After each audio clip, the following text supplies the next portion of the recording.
দাদা আজকে কি নিউজ আছে? হ্যাঁ, নিউজ আছে তো। বাংলাদেশের যে জামাতরা কদিন ধরে বলছে ভারতবর্ষকে বোমা মারবে, এই জন্য ডাক্তার ইউনূসকে পাকিস্তানে পাঠিয়েছে। পাকিস্তানে গিয়ে শেহবাজ শরীফের সঙ্গে বৈঠক হয়েছে। সেই বৈঠকে পরমাণু বোমার ধারের কথা বলেছে, আমাদের মারবে ভারতকে। তা সেই সময় শেহবাজ শরীফ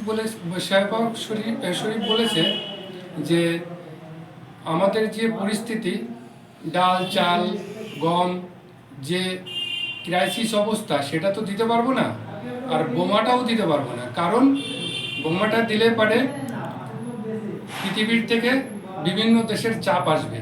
সেই চাপে আমরা আমাদের আইএমএফ কোনো টাকা দিচ্ছে না এমনিতেই, তারপরে স্যাংশন লেগে গেলে পরে আমরা না খেয়ে মরে যাব। তবে একটা চুক্তি যদি হয় সেটা করতে পারো। তা সেই চুক্তিটা হয়েছে বাংলাদেশ আর হচ্ছে পাকিস্তানের সঙ্গে। সেটা হচ্ছে প্রচুর পরিমাণে গাধা তৈরি হয় পাকিস্তানে, সেটা চীনের কাছে বিক্রি করে প্রচুর টাকা ইনকাম করে পাকিস্তান।